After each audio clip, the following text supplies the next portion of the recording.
ඒ සඳහා මගින් ඔබට තුති. නමුත් නොසිතන්නේ එක.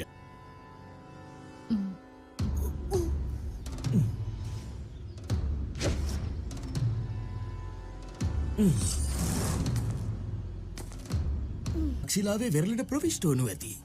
ඔබටයි තුතිය.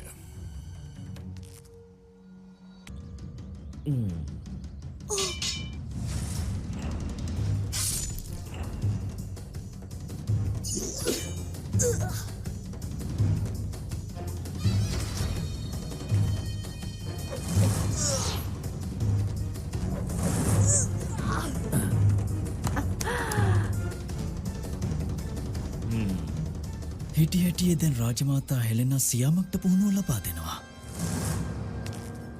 විශ්ලේෂණකාරීන් පසුවයි ඔවුන් අනුගමනය කරනට අවශ්‍ය වන්නේ.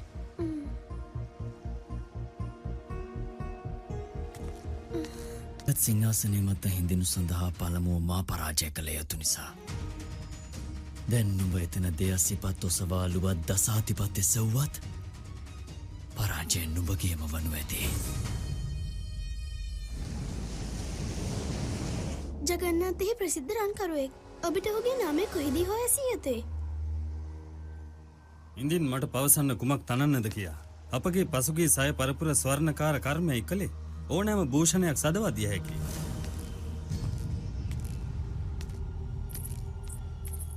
ඇසුනේද? ඔබ මා පිළිබඳ සිතනවාද?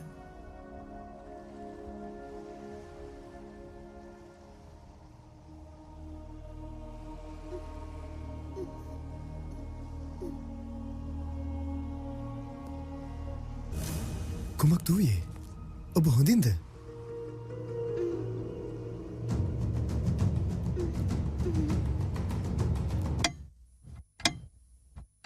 ඉන්දින් මෙහි කුමක් හෝ සිදු වුණාවේ?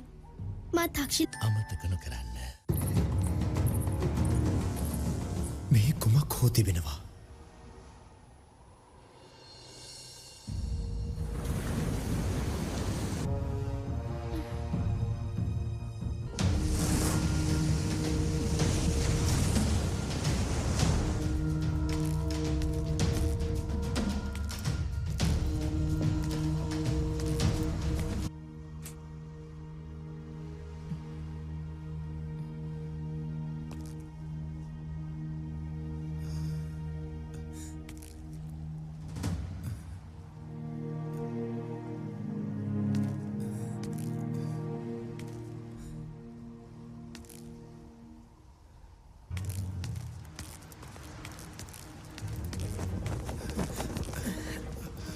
මාධව ඔබ මෙහි කිමද?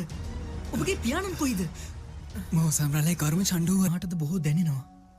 මාමගේ මුතුනන් වෙනුවෙන් නොවේ හැඬුවේ රාජකුමරුනි. මා එවැනි අසංඛ්‍ය නිර්දෝෂ ලෝකයා පිළිබඳයි සිතුවේ. තක්ෂිලාවේ කී දෙනෙක් ඝාතනය කෙරියේ.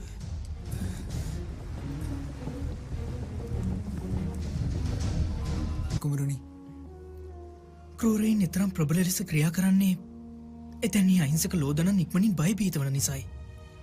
සන්ධාන කවතුනු ඔබ මෙය ගන්න මට කළ හැකි.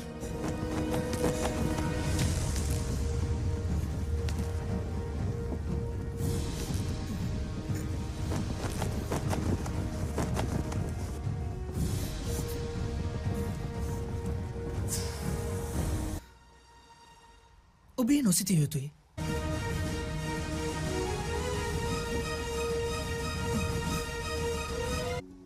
ඒ පරිවර්තනය එනු නියතයි. මේ තත්ත්වය පාව යනු ඇති. දන්නේද?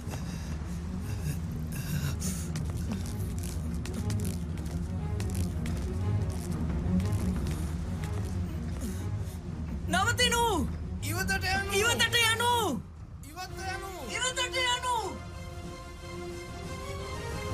නපුරු නම් යම්තාක් යහපත නොවේද? ඉවතට යනු!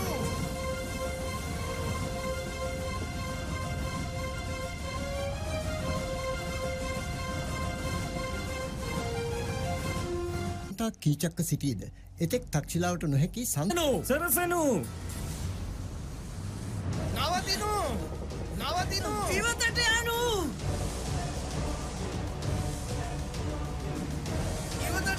නොවේවි. නමුත් ව්‍යාපාරය හැර අපටන් කිසිවක් නොහැකි කරන්නට අපගේ සියලු ව්‍යාපාර තක්ෂිලා බිමේ කේන්ද්‍රිතයි. එනිසා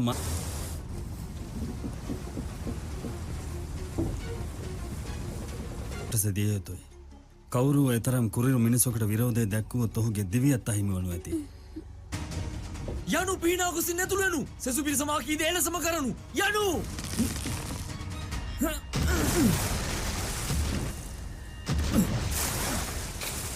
අද නැතොත් හෙට කවරුන් හෝ විරෝධී මාර්ගයක් ගනු ඇති. අන්තයේ වෙනසක් වනු ඇති. යම් තැනක හිංසාවේ මහත්වුවහොත් කවරක තුළ හෝ විරෝධය සඳහා ධෛර්යය පහළ විය හැකියි. මට ඇසුනා දිනක ජගන්නාත් නැමැති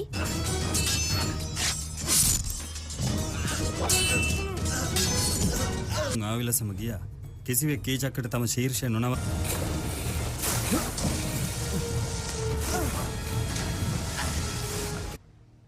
ඔබ කීචක්කගේ අතීතය පිළිබඳව කුමක් දන්නේද? කීචක්ක දිලිඳුවේ නේරෙකුගේ පුත්‍රයෙක්.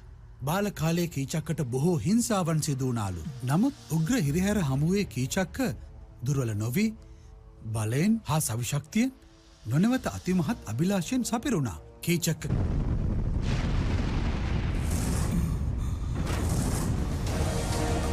එලෙසින් දිනින් දින ඉදිරියට විත් ඔහු තක්ෂිලාවේ ප්‍රාන්ත පාලකයා වුණා.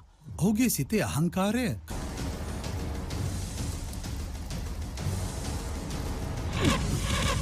එරෙහිවත් යුද්ධ කළා. එතන යහු පරාජය වුණේ. ඔබගේ පියාණන් ඔහු බන්ධනයට යටත් කළා. ඉන්පසු ඔහුට මෘත දණ්ඩනය දෙන්නට තීරණය කළා.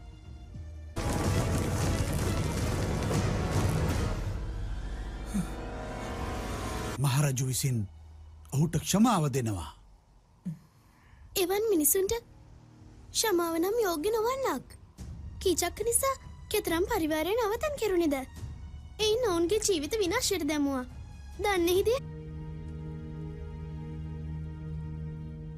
රාජවෛද්‍ය ඔබ පෙන්නන්ගේ සමස්ත පරිවාරය වෙත ප්‍රථමයෙන් මට හැඟී ගියේ අශෝකගේ විරහව නිසා ඇතුළ සිත් ඇවුල් නැගුණේ කියා. එනම් දන්නනේ දිය යුතුයි. කිමදේ මගද මහරජත් ඔහු පරාජය කර අන් අයෙකු ස්ථාපනය නොකරන්නේ. කිමද මේ තාක් ජීවත් වන්නේ ඔහු?